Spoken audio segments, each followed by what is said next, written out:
वर्ष 2020 की शुरुआत के बाद से ऑस्ट्रेलिया में लोगों को रहने का तरीका सामाजिक प्रतिबंधों के बदलते नए कानूनों के द्वारा उल्टा हो गया था। 1 जून से न्यू साउथ वेल्स में नियमों को थोड़ा ढीला कर दिया जाएगा, क्योंकि राज्य सरकार मॉरिसन सरकार के दूसरी चरण योजना में थोड़ा बदल कर उसका ही अनुसरण किया जाएगा।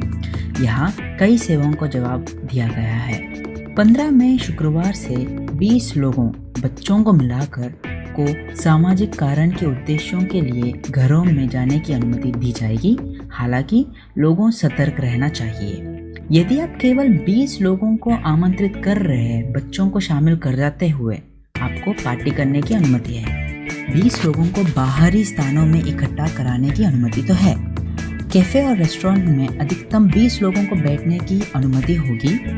व्यवसायों को यह सुनिश्चित कराने की आवश्यकता होगी कि प्रति एक ग्राहक के पास कम से कम 4 वर्ग मीटर की दूरी हो। जिम्मेदार कैफे के नए संपर्क मुख फैलन में कई कैफे की दुकानों की व्यक्तिगत पूर्ण खुद का कॉफी कप की अनुमति दी जा सकती है।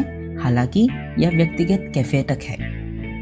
खुले जिम सुविधाएं को फिर से खोल दिया जाएगा और एक सामून में अधिकतम 20 लोगों के साथ खुला बूट कैंप्स की अनुमति दी जाएगी। स्विमिंग पूल को फिर से खोलने की अनुमति दी जाएगी, लेकिन उन्हें किसी भी एक समय में अधिकतम 20 लोगों से ज़्यादा नहीं हो सकते हैं। समुद्र के तट 500 लोगों की सीमा के साथ खुला रहेगा। प्रतिबंधों के साथ पुस्तकालय खुला जा सकता है। 4 वर्ग मीटर प्रति एक व्यक्ति के अधिक नहीं होनी चाहिए। प्रति एक पुस्तकालय में एक कोविड-19 सुरक्षा योजना होनी चाहिए। सार्वजनिक खेल के मैदान फिर से खुले होंगे।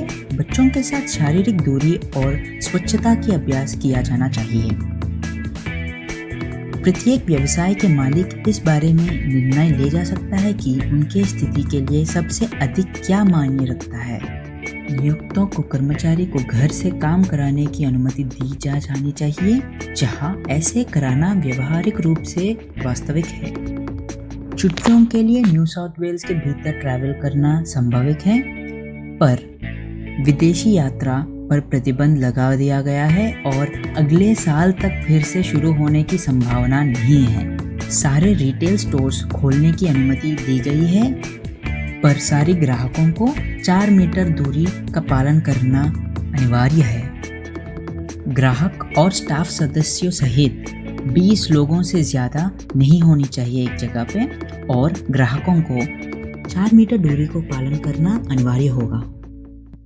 अगर आपको कोई शॉपिंग या काम या पढ़ाई जो भी आप घर से नहीं करा जा सकता है, या फिर ताज़ी हवा या व्यायाम करने के लिए बाहर जाना है, तभी जाइए और अधिकतम 20 लोगों के साथ ही कर सकते हैं।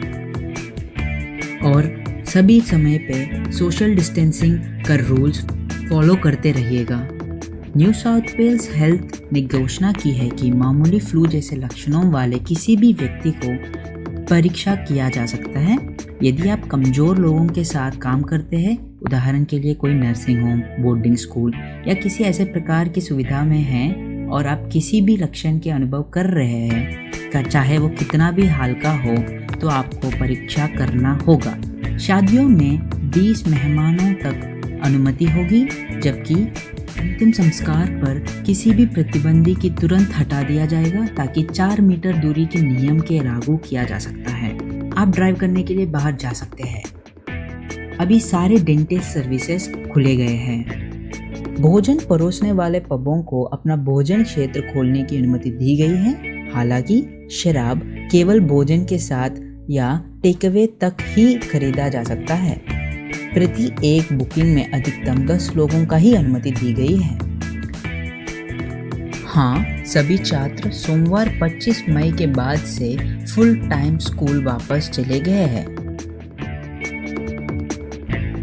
संग्रहालय और गैलरीज को मेहमानों के लिए फिर से खोलने की अनुमति दी गई है, जब तक प्रति व्यक्ति के पास 4 वर्ग मीटर की दूरी रहे और उनके पास कोविड-19 सुरक्षा योजना है।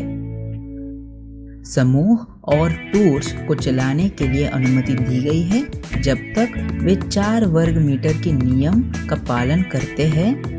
नेशनल ट्रस्ट और हिस्टोरिक हाउस ट्रस्ट खोली जा सकती है। इंडोर सिनेमा और थिएटर बंद रहना चाहिए। 40,000 या उनसे कम सीटों वाले स्थानों के लिए 1 जुलाई से इंडोर स्थानों के अंदर अनुमत लोगों की संख्या एक व्यक्ति द्वारा प्रति 4 वर्ग मीटर नियम द्वारा निर्धारित की जाएगा। आप घर शिफ्ट तो कर सकते हैं, पर सोशल डिस्टेंसिंग रूल्स का पालन करना अनिवार्य होगा। कोविड सेफ नामक ये ऐप तकनीक डिजिटल संपर्क ट्रेसिंग पर आधारित है, जिसे सिंगापुर में इस्तेमाल किया गया एक सामान्य ऐप। इसका उद्देश्य सामुदायिक प्रसारण के मुद्दे पे दबाना है, जहां सार्वजनिक रूप से लोगों से बीच संक्रमण फैला हुआ है। न्यू साउथ वेल्स वर्तमान में संघीय सरकार द्वारा सलाह दी गई सामाजिक प्रतिबंधों का आसन बनाने के लिए 3 चरण के प्रकरण दूसरी चरण में है। कोई ठोस समय की रेखा नहीं है और राज्य सरकारों को हर सिफारिश का पालन करने की आवश्यकता नहीं है। आने वाले कई महीनों तक ये फिजिकल डिस्टेंसिंग जैसे अनेक प्रोटोकॉल का पालन किया जा सकता है। विश्व स्वास्थ्य संगठन WHO ने चेतावनी दी है कि लॉकडाउन प्रतिबंधों को बहुत जल्दी आराम कर देने से प्रकोप होने का संभावना ज़्यादा है।